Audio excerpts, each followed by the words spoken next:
do you think that can add to your offense? I mean, there was that one play, I think he escaped 2 or 3 sacks and was able to extend the drive. Yeah. I mean, I feel like we're going to need that from him all throughout the rest of the year. He the arm talent that he got, he's going to be able to use his legs too as well. So, I mean, we're going to need that from him for sure. Over to the left, Doug Lesmerises. Jeremiah, I know it's not easy, but what are all the things that go into you guys being able to convert on those deep shots like you did multiple times today? Yeah, I mean, when we get the chance to, in the right coverage, like Coach Day said, we take our shots, we got to hit them. We don't get too many of those. Today we got a lot of them, so we got to take advantage of them. Was there anything in particular about the coverage that was allowing that to happen? A lot of quarters to the field. Carnell ran the post wide open. I ran the inside 9 and made a big play. Tim May. Yeah, Jeremiah, it seems like it's Carnell Tate's turn one time and then your turn the next. How formidable a duo do you feel like you guys are right now, being able to? Best in the country. Yeah. Nobody's better than us two. Even Brandon Ennis as well. I mean, best receiver corps in the country as well. I mean, the whole receiver group, all got talent. We just go out there each and every weekend, put it all on the field. And is Julian as good a deep thrower as you've been around? Just what's your take on Julian throwing it deep? Yeah, he's probably the best I've been around for sure, the deep ball. Yeah. Over to the left, Cameron Teague Robinson. Jeremiah, you talk about the coverages you guys put, or the lack of deep shots you guys can take because people kind of cover you guys differently. Yeah. That deep ball you had, it looked like you beat 2 people. Just kind of walk me through that. And did you see the double coverage, or was it just something that you just kind of ran right by? No, actually, they was in quarters. I guess the corner ain't know what they were supposed to be in, and I heard him, the safety said, so I knew the ball was going to me, and I just had to go make a play. Great. Jeremiah, thank you very much.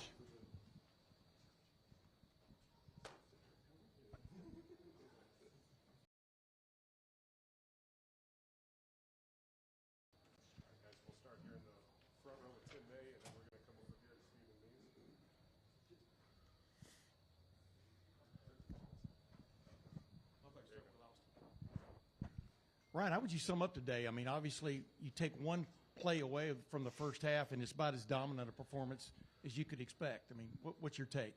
Well, I think it's a great example for everybody that when you turn the ball over, especially down there, you put yourself at risk. I mean, all the work that gets put in, can be all for naught if we don't take care of the football. So it's a lesson learned. We came in at halftime. We were up by 3.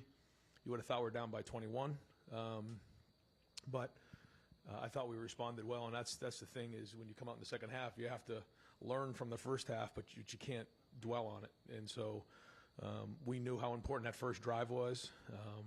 We were aggressive, and I thought some of Julian's deep balls were just excellent in this game, and saw how they were playing us in the first half. Felt like we had a chance to get behind them, and so we called those plays, and Julian and the receivers did a great job. Jeremiah, Carnell, and then it was good to see obviously us finish the game with some runs, got physical, so that was good as well. But the defense was excellent, really stepped up. I know there was a couple third downs early on that were frustrating, but I thought Matt, changed it up a little bit, and then the guys played, really physical, got to the quarterback, changed up the looks in the back end. So very good team win. Go over here to Steven and then to Austin. Ryan, are you happy with what you got from your interior offensive line, both in the run game and pass protection today?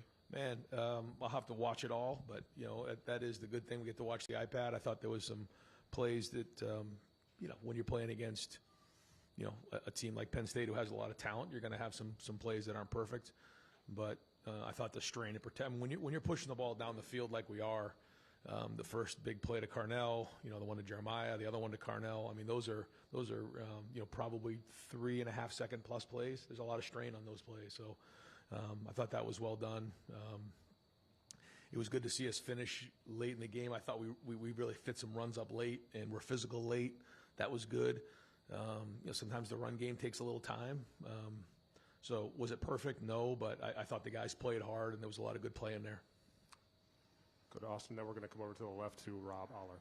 Ryan, I felt like there were a number of maybe some new wrinkles offensively. How much of that is now being 2 months into the season with that body of work, and is any part of it having some familiarity with the other coordinator? Well, we wanted to change up the looks and the personnel groupings and just try not to be not predictable. I think that's probably something that for us, we try not to be predictable, but that we just wanted to change up the groupings and just make the defense a little bit uncomfortable and not being able to anticipate maybe what they were getting, if that's the best way to put it. But we certainly weren't going to re-engineer our offense based on the team that we were going against. So I felt like we did that. We found ourselves in some different formations, and then we shifted and moved it around so that they couldn't, really nail us down. And then we identified what the game plan was, and I thought we really attacked them in the second half. Go over to the left to Rob and then to Pat Forty. Yeah, Ryan, you got Haskins, Stroud, last year with Will, you've got Fields. You're just stacking talent at the quarterback position. How proud are you of the development of what's going on there? This was never QBU until you arrived, really. Well, it comes down to everybody involved. I think, it starts with Hart as the coordinator, then it goes down to Billy as the position coach, and everybody involved with it. And then it goes to Julian, guys who play the position. Confidence every day. He works at it. I think the preparation that he puts in, starting to show. His mind works as quick as the ball comes out. He's obviously accurate. So I think one of the biggest plays of the game was the scramble he had. Would love to see him have two hands on the ball there, but that was a big scramble in that spot. You didn't know where the game was going, and that's what happens in those games. You fumble the ball in the first half, and it's a 3-point game at halftime. You don't get that first down. Who knows where the game goes? I mean, these are the turning points in the game that from following these games. And I know as years go on, you watch these games, you see those moments where the game could turn. And so I thought that was a big play. So he's growing in the run game as well, I think. But to answer your question, yeah, I believe that when you come as a position coach, it should be that position you. That's what I think. And I felt like that when I first got here. And it's great to see, the quarterbacks continue to believe in what we're doing. I don't know. I shouldn't say I don't know what else is out there. I've watched them from afar. I think there's some really good quarterbacks across the country this year. There's a lot of good quarterbacks in the conference. And so, it'll be told when the season's over. I think it's easy to be it whenever week 8, week 9, week 10, and try to make, proclamations on where guys are. I think we have to see, what the season, holds for us and the progress that's made, and then we go from there. And I think even when you look at, the Heisman Trophy, it's sort of after the season's over, and there's still a whole bunch of football to be played afterwards. So I think that's unique, but that's the tradition. But I do think that if Julian continues to play the way that he's playing, he deserves to be in the conversation at the very least. Go to Pat and then to Doug Lamarice. Rob, you stole my question there. But, all right, I'll ask you just about Julian's unflappable demeanor. And even on that scramble, he looked like he was unhurried about, reading and reacting to that. Just how much maybe that demeanor helps him be as good as he is. Well, that's something that's very hard to teach.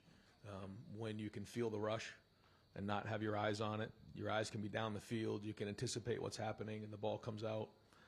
Man, I'd like to tell you that we coach that, but we don't. He has that feel, and that's something that makes quarterback special. He has that trait. Good. Yeah. Pass the mic over to Doug. Thank you. Ryan, you said it felt like you were down 21 at the half. Why did it feel that way? Did you want it to feel that way? I just think that we felt like,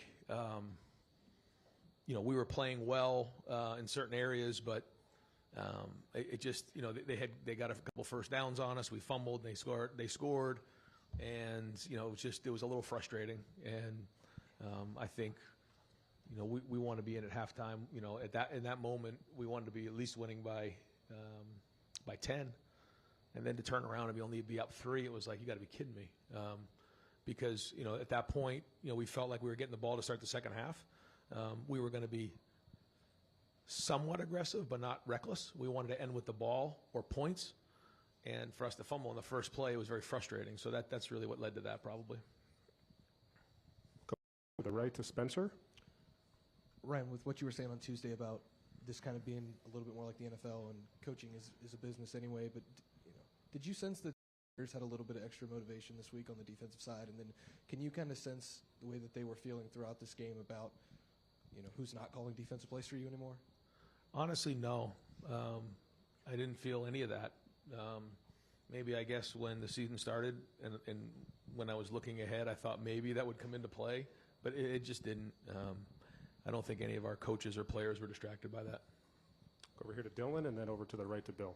Ryan, when you talk about stacking bricks in a season and building that foundation, to come through a bye week like this, have a team that maybe was down record-wise, but you talked about all week, but still plenty talented, for them to take this serious and to perform like this, where does that rank as in terms of like good signs for a team's culture building? Well, I talk about being consistent week in and week out. It doesn't matter who the opponent is, and I thought this was a good example of, really not testing the theory out, but seeing, where our team was in this area because, if you have a young team where, you play to your opponent, you obviously put yourself at risk. And so how do you perceive a team that's, lost a few games in a row, and going through some difficult times? Well, these guys still have a lot of NFL players on the team, and we knew it was going to be a challenge. So, again, it just went back to us. And, for us, that was just the next team on the list that we have to execute against. And that's a tribute to the coaches and a tribute to the players for continuing to believe in that and keep pushing. And I still think we all know that we can get better in certain areas. We got to keep pushing. And so we have to master the routine, just getting rest tonight, come back tomorrow, address the issues, and then it's on to Purdue. Front. You said it felt like you were down 21 at halftime. What was your message to the team at that point?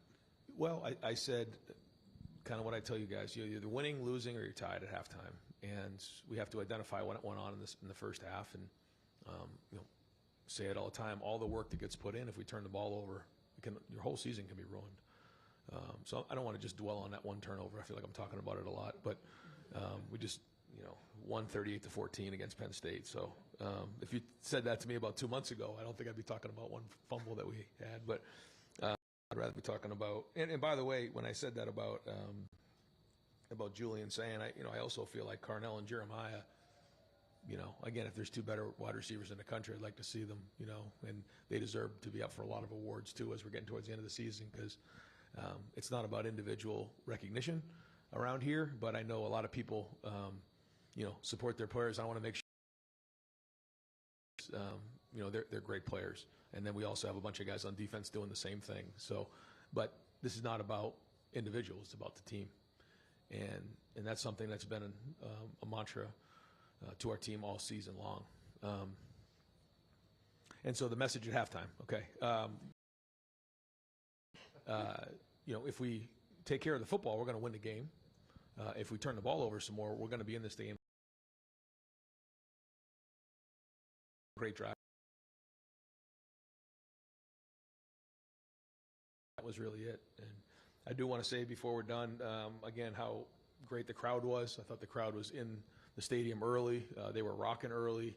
They just, this season, I think Ross has done a great job with the game day atmosphere. And I feel like everybody understands when they have the ball how to be loud and just they're playing off the players. And when the players need the crowd's there. It gives our guys energy. And I could feel it in the second half. And so I just want to thank the crowd. Because at the Skull Session, we say, the band's got to do their job, the fans got to do their job, and we got to do our job. And I thought, and everybody did today for a great win. So thank you. Yep. Coach, thank you. Downs looks like he's headed to the back there. And then we will start here in the, where is the microphone? Microphone anywhere. Yeah. Front row, Joey Kaufman, go ahead. Julian, on those deep balls to Jeremiah and Carnell, what went into 3 balls over 40-plus yards? Yeah, a lot of practice going into the week. We practice those a lot, and I think Coach Hartline and Coach Fessler and Coach Day, we do a great job of, preaching that in practice, and then they make great adjustments, and we're able to bring them in and ran great routes to get behind them, and we had a great run right by them. Rob Aller? Yeah, Julian, how much is the recent history of Ohio State and quarterbacks influence your decision to come here in terms of development, in terms of knowing whether it's a Fields or a Stroud? Did that play in at all? Definitely. When you see guys like Justin Wilson and Olave, when I was growing up watching it, it definitely influenced me because of the quarterback development that's here with Coach Day, and then the receivers that we have here are able to just make plays whenever the ball's in the air. Go over here to Steven and then to Ari. Julian, can you, for starters, walk us through that 9-yard scramble you had, just like what you saw and what you were feeling in that moment? And then on top of that, how long did it take you to maybe get comfortable with the chaos that can sometimes be back there when you're operating the pocket? Yeah, first thing, I got to keep two hands on the ball. I had one hand on the ball there. It was dangerous. But, they were playing a cover double in Carnell, and we didn't have, a ton of man winners on that play. So, had to go make something happen and, keep my eyes up, see if we could pop open. But, ended up taking off. And then just in the back of my mind, thinking about the sticks and thinking about where we need to get to. And, if I have to go, not slide and go pick it up with my legs and go run through some contact for the first down, that's what we have to do to get the first down.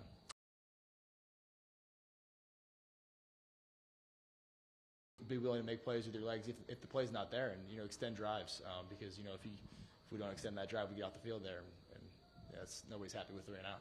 Go to Ari and then to Stefan. Hey, Julian, I'm sure you were pretty busy this morning, but did you see what Nick Saban said about you this morning? I did not. No, we had the early kick, so he called himself a dumbass for playing you on scout. And what's it like to have national media, national people like Nick Saban, who's the greatest coach of all time, and now in the position with College Game Day, like recognizing the way you've been playing?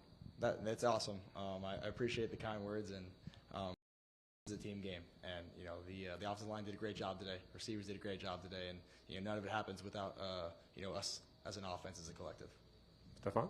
Follow up a bit on what Coach Day was talking about, just with Carnell and JJ. He said they're the 2 best receivers in the country. I guess, do you agree with that? And what is it, or what did it do for you this offseason, getting ready to start and having those guys available, whether it be practice, whether it just be throw-in sessions, develop with them? 100%. Those guys are the 2 best in the country, and they show it every Saturday. I see it in practice on Tuesdays and Wednesdays when they go make plays against the best defense in the country. So I think it shows up within our week, and then it shows up on Saturdays. And those guys do such a great job of putting in the hard work in the off season and being leaders within the team, and being leaders in the weight room. So I think it just all their hard work is showing up on Saturdays when they're able to make those great plays. Go over here to the left to Bill and then to Jeff Gilbert. Your completion percentage is now over 80%, which is kind of an astounding number. Do you even look at your stats, and what do you think is responsible for that, other than, of course, great receivers and all the rest? But does that surprise you that you're at that level? It's really a team stat because of the way the offensive line has to block and the way that receivers have to catch the ball, and can't have like a tip today. We had a tip, and Jeremiah ends up catching that. So it's stuff like that where the receivers do a great job and the running backs do a great job in pass protection, and it's really just the offensive line giving me time to be able to go through my reads. So it's really a team stat.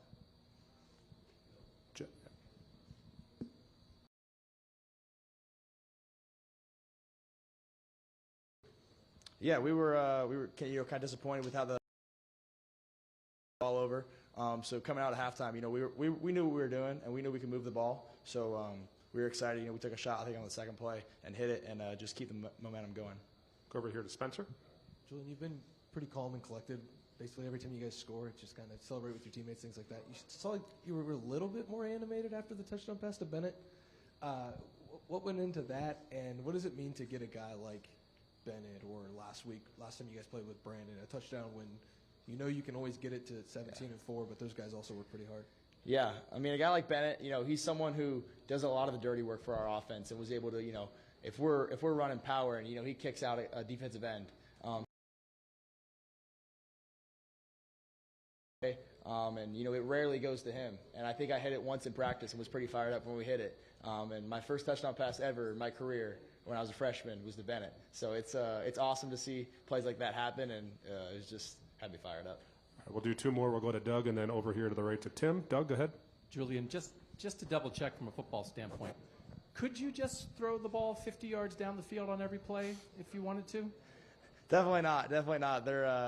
We definitely have to be strategic, and I think our coaches did a great job of when we're calling the shots.